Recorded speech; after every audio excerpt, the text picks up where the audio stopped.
ਇਸ ਵਕਤ ਸਾਡੇ ਨਾਲ ਸਾਡੇ ਸਟੂਡੀਓ ਦੇ ਵਿੱਚ ਖਾਸ ਮਹਿਮਾਨ ਜੁੜ ਚੁੱਕੇ ਨੇ। ਸਭ ਤੋਂ ਪਹਿਲਾਂ ਜ਼ਿਕਰ ਕਰਨਾ ਚਾਹੁੰਦੇ ਹਾਂ ਸਰਦਾਰ ਸਰਬਜੀਤ ਸਿੰਘ ਬੇਂਸ ਹੋਰਾਂ ਦਾ, ਜਿਹੜੇ ਕਿ ਡਾਇਰੈਕਟਰ ਨੇ ਤੇ ਸਰੀ ਪੁਲਿਸ ਬੋਰਡ ਦੇ ਮੈਂਬਰ ਵੀ ਨੇ। ਉਹ ਸਟੂਡੀਓ ਦੇ ਵਿੱਚ ਹਾਜ਼ਰ ਨੇ, ਪਰ ਅੱਜ ਗੱਲਬਾਤ ਦੇ ਵਿੱਚ ਸ਼ਾਮਿਲ ਹੋਣਗੇ ਹਾਰਲੀ ਚੈਪਲ। ਦੱਸ ਦਈਏ ਕਿ ਬੋਰਡ ਚੇਅਰ ਨੇ ਤੇ ਨਾਲ ਦੀ ਨਾਲ elected chief of Semiahmoo first nation. So 10 ਸਾਲ ਦੇ ਕਰੀਬ ਇਹਨਾਂ ਨੂੰ ਸਮਾਂ ਹੋ ਗਿਆ ਤੇ ਅੱਜ ਕਮਿਊਨਿਟੀ ਦੇ ਵਿੱਚ, ਭਾਈਚਾਰੇ ਦੇ ਵਿੱਚ ਚੱਲਦੀਆਂ ਹੋਈਆਂ ਜਿਹੜੀਆਂ ਵਿਚਾਰਨ ਵਾਲੀਆਂ ਗੱਲਾਂ, ਉਸ ਦੇ ਬਾਬਤ ਇਹਨਾਂ ਨੂੰ ਸਟੂਡੀਓ ਦੇ ਵਿੱਚ ਬੁਲਾਇਆ। ਜਿਨੀ ਜੀ, ਆਓ ਫਿਰ ਸਵਾਗਤ ਕਰਦੇ ਹਾਂ ਜੀ ਰਲ ਮਿਲ ਕੇ। Mister Chapel, welcome to Swift Radio. Thank you very much. It's really good to have you here, Harley. I'm going to suggest you move forward, and so you're much closer to much the closer. mic. Much closer to the mic. It's really good to have you here, my friend. Just to say that Harley Chapel is the elected board chair of the SPS board as well, and so congratulations on that. Just before you speak, Harley, I'm just going to explain a couple of things to people. We have a Surrey Police Board because we now have our own police. When we had the RCMP, we did not have a police board. And at that time, it was the mayor who met with the RCMP, and the RCMP chief reported to the mayor. Now, under this system, we have a board that has been appointed by the province, except for one person, two people who are appointed by the city. So that's the makeup of the board, but Harley will tell you more about that. And then the board elects their chairperson. And that's how Harley ended up being in this envious position of being the Surrey Police Board chair during these very difficult times. So Harley, from you, I want to hear a little bit about the board and how it works. Thank you. Thank you for that introduction first. Yes, the Surrey Police Board is civilian oversight, the voice of the community. One thing I had somebody ask me a while ago, they said, this is the citizens of the city of Surrey's police service. And it is represented at the board by those communities. So we have 8 different directors? 8 directors. I have Director Sarbjeet Bains here with myself. We have 8 directors, and our role initially, I was on the inaugural board that was developed at 2020. Our first role was bringing on police chief, hiring the right person, bringing the right person here, and supporting them through the building of SPS. Now our general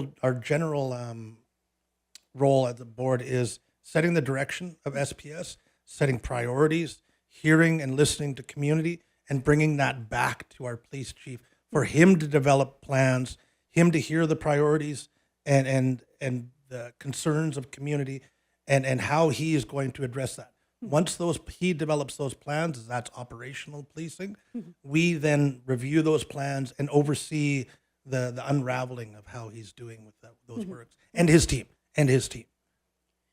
Mr. Chapel, how frequent you hear from people, of our city of Surrey, and also how do you execute? How do you give directions to SPS?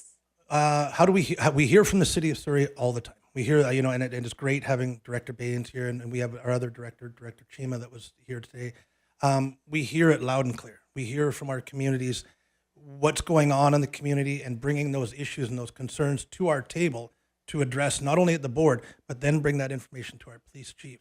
Once he takes that information and amongst his team develops plans and strategies of how to deal with these issues in our municipality, then we're given the oversight. We're the ones that monitor and ensure that he's meeting his goalposts, he's hitting his targets, and he's being successful in his strategy and his plan. So extortion is on the minds of almost everybody in Surrey, and I would say especially in this area. Absolutely. So what steps or actions has the board taken? Just one thing before I begin, before I comment on that. I attended the CBC forum last week, and I got to say, I left there with the real hole in my heart. I really did. As an Indigenous leader here in this community, seeing our South Asian, our Indian community feeling not heard, feeling the oppression, feeling that they're not valued, and not enough is being done, and that broke my heart. I've been hearing those same concerns in our communities and our families for generations. And I just really hoped that we as a society, we as a legal system had moved the needle a little bit more to hear from the victims and a little bit swifter in our actions. I like that, swifter. So I know what are we doing? So can you answer your question? My question is, what steps or what discussions have the board taken so far on this issue of extortion? Because it's not a small issue. We've got over 100 case files, and we have over 40 or close to 50 shootings now. And people are scared of leaving home. People are very scared. So, the first thing we do is discuss that with chief. We bring that to our chief. What is he doing? How is he adding extra people to the file? What is he doing to deal with what's within his realm? And I say that because there's some of these cases and some of these files that are within SPS. There are more within the provincial task force. So the role and the responsibility of SPS, we're ensuring that, number one, he has the resources available here on the spot, whether that's budgetary, whether that's staff, whatever that may be. From there, it's moving the needle forward. So how are we advocating to the municipality? How are we working with the municipality? It's a partnership. It's a relationship. Yes. Working with the municipality and mayor and council to ensure that the resources are available. Then it's moving again the needle again to the province and saying, provincial government, who's ultimately in control of the task force, what are you doing to ensure we have enough bodies here? We have enough resources. We have the appropriate and correct people coming to the table, not just kind of throwing whatever resources we can at it. Then again, going from there, going to the federal government to really start advocating that we need supports here. This is not just a Surrey issue. This is a regional issue. This is a provincial issue. This is a Canada issue. And we need supports here in Surrey because we're the ones with the most condensed cases in one location. So we have had some response back from the federal government saying, yes, they're in support of us having a complete and wholesome meeting of all the minds that are at the table right now. Provincial, federal, municipal, police boards, Surrey, SPS, RCMP, all to one table to discuss how do we address this issue and how do we do it swiftly and how do we start to build the confidence in the community that we hear your concerns, we hear your fears, and we feel them as well. And how do we address that? And as well, I think one of the big pieces of that is where are the gaps, and how is this continued for a period of time without being addressed and with hard action. Mr. Chappell, people have this question and they ask us a lot of times, what is Surrey Police doing to make the investigation a bit more faster? Because we have 101, which were the reported extortion cases. However, we hear from people there are much more than that. The number is bigger. How can we make it more faster, the investigating process? Unfortunately, and that's one of the challenges, and that's one of the things. When I left that forum last week, I went, we haven't moved forward. And I don't mean SPS. I mean as society, as a criminal system. And I really thought of that. I really thought of this question. And I thought, with all the good things that are coming by being here as a Canadian, unfortunately, we have some of these things that aren't working. The time frame of going from investigations to Crown Counsel for charge approval, that process is speeding up, and there is eyes on it. But we know it's a pinching point. We know it's a pinch point in the system where investigations and asks for charge approval are happening, but it gets bogged down. And we just need to expedite those. And we've asked the province for special prosecutors. We've asked the province to really start working with SPS and the task force to expedite these charge approvals. Just so you know, we've asked both the chief and the provincial government that same question. And what we've been assured of is that there is no pinching right now. As soon as the case comes, within 24 hours, or one took 48 hours, it moves on to the next stage because a certain number of Crown prosecutors have been allocated. It can't be a special Crown prosecutor because that term means something different. But the question I have to ask of you is, yes, you're advocating. You wrote a letter recently to the powers to be. Yep. Would you like to share that with us as to what you are asking for specifically in that letter? So we I'm just gonna pull it up. I'm just gonna pull it up. That's again okay. here. We did advocate to the federal government, and we have gotten a response back from Honorable Gary. Ooh, I can't even. Arangabi. Pardon me. Arangabi. There we go, Rangaby. We did get a response from him in regards to bringing all the parties to one table. So So there is movement. There are the eyes, and a great work for our MP Sook in rattling that cage back in Ottawa, that he's doing his work, and he's really advocating for this. So knowing that he's doing his job, he's doing his work on his end, it really takes collaboration. Really, what that is, and the ask that we had was to collaborate. We need to pull all the heads of this into one room and expedite how we're moving this forward. I hope that some of us will be invited to that collaboration for the simple reason when we meet with people in separate rooms, we hear Different. totally different things. And I always say, get them all to the same table and let's start hearing what really is. My other question for you is many people in Surrey do not realize about the role of the board, right? And you were very, very clear. It's your civilian voice and you're a citizen's voice when you are there. And you're the civil oversight of our policing system. So in that, how can the community get hold of you and get their input and give you their feedback? And I think I'm going to add one more piece to what the board does, is budget as well. With extra resources needed through SPS, we need to be moving dollars and cents around, because we, unfortunately, and I don't like saying that, but it is an unfortunate reality that it costs money. Oh, And we have to be able to find those finances within our budget to be able to allocate for unexpected circumstances like these. What are we doing to hear from the community? I have Director Baines right here with me now. He's been a very strong advocate for the South Asian community. Director Chima has been a very strong advocate in hearing what's going on at the public forums and bringing that voice to the community, to our board, for the rest of us to hear and understand. But not only with that, to be able to implement the process that we have to do at our level to give Chief the ability to do what he needs to do. So if you could share some thoughts so people could hear that loud and clear, and just an effort to make to win their trust back. Yes, the trust is, and that's my struggle. Is like I said, I left that forum the other week, and know that this is of our highest priority. These extortions are of the highest priority. It is the Chief's highest priority, and it is number one on his list, and it is not coming off of that list. It is, and hearing and knowing that the charge approval is happening faster, that's nothing but beneficial to this whole process. It is unfortunate that some of the confidentiality that we have in this country, that we're not allowed to share some of those names of people being removed from this area. But those are larger scale problems that unfortunately we as a board don't have the control over. No, I appreciate that.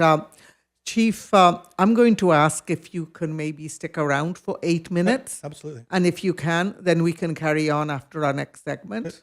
So, Harley, one of the questions was asked is, how are you taking, or what steps are you taking to reassure folks that the Surrey Police Board is doing their job?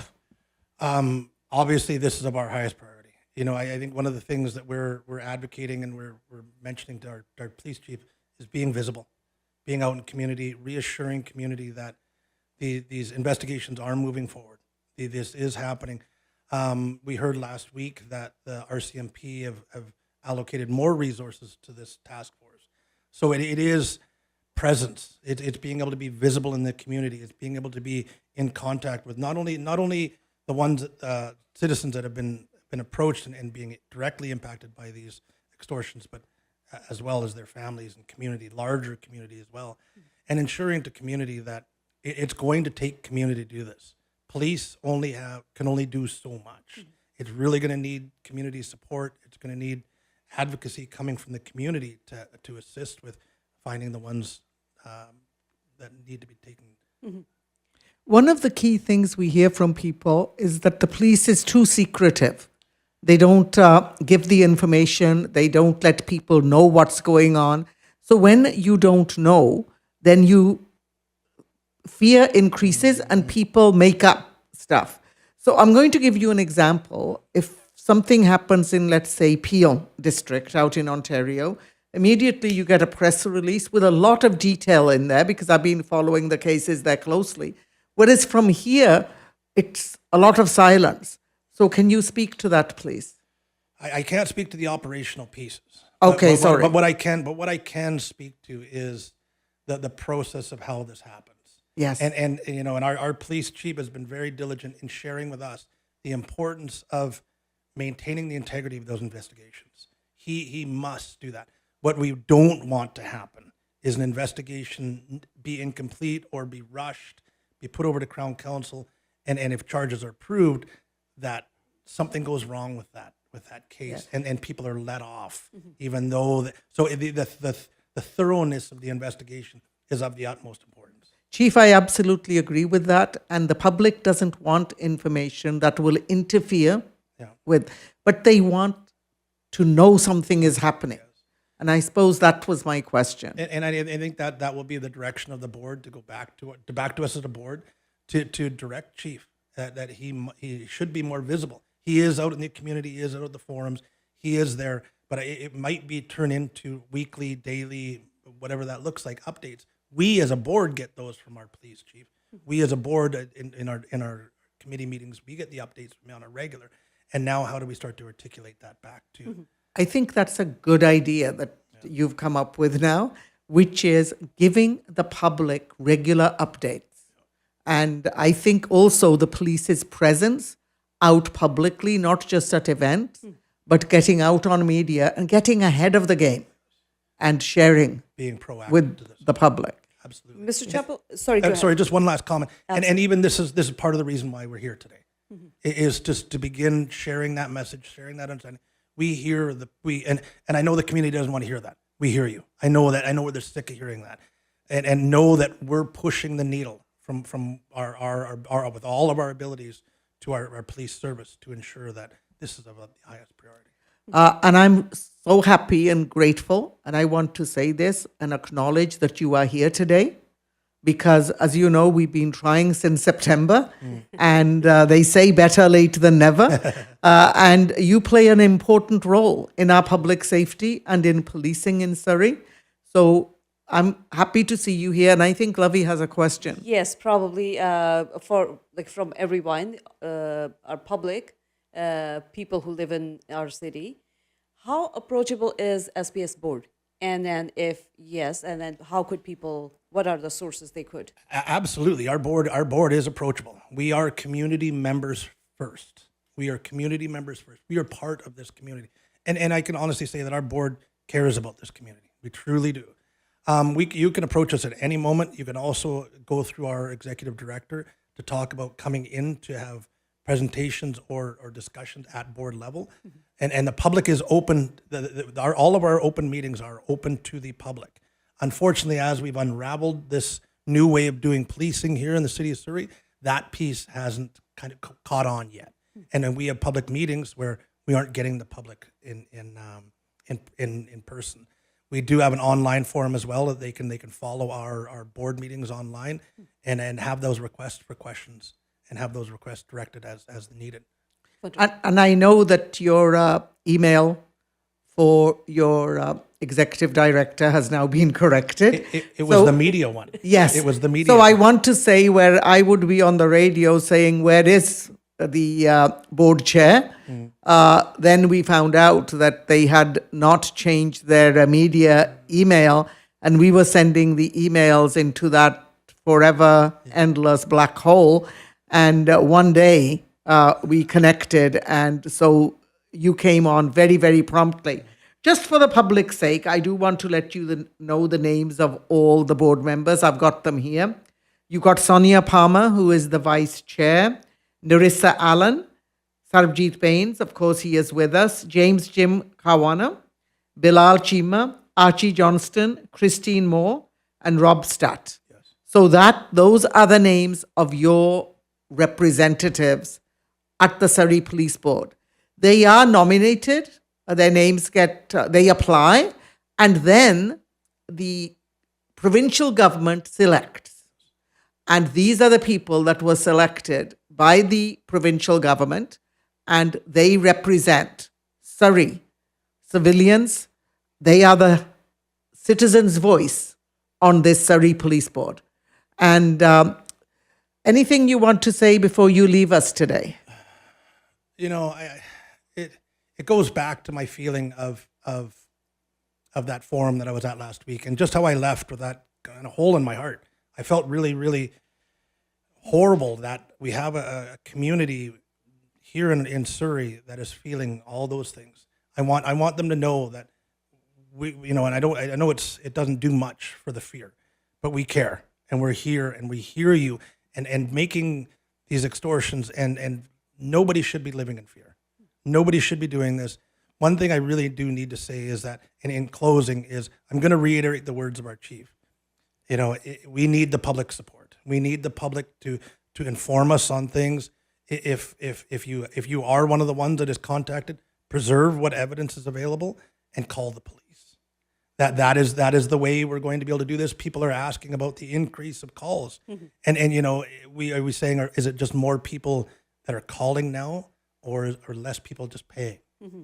One thing I will say to you, Chief, that I would like you to take back, and that is protection for victims. Yes. If protection for victims is not there, and they don't get wrapped around, then people are going to stop reporting.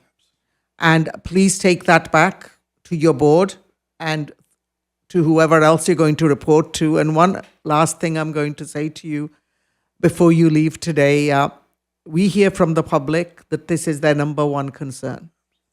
When a business community does not feel safe, it threatens our fabric. It's not gangs fighting each other, it's people being targeted. And it's a matter of, when is it going to be your turn? That's how the business community is talking now. And the other thing I would really urge the board to look at is look at the size of our population, our geography, and the number of police officers we have to serve our population. And I want you to compare it to comparable cities like Vancouver and their geography, our geography, their numbers, and our numbers. So please take that back to your board, and that's your homework. Oh, that is all over our board. We are all over. We are well aware of the concerns and the issues of a growing Surrey, of a very growing Surrey. We know we're the fastest growing municipality, and we have to prepare for that. One thing we in the community policing model, one thing we don't want to be is reactive. We want to be proactive in the community and proactive with our citizens to ensure public safety, that people are feeling heard and feeling safe. And the lack of policing numbers, I'm not putting it on the current mayor, because in the current budget, we have seen an increase since this mayor came in. But I'm looking at the last 10 years and how that deficit has been deliberately allowed to grow. And now we're paying the price. Well, we thank you, Mr. Chappell, for being in the studio, and looking forward to have you again. Thank you very much.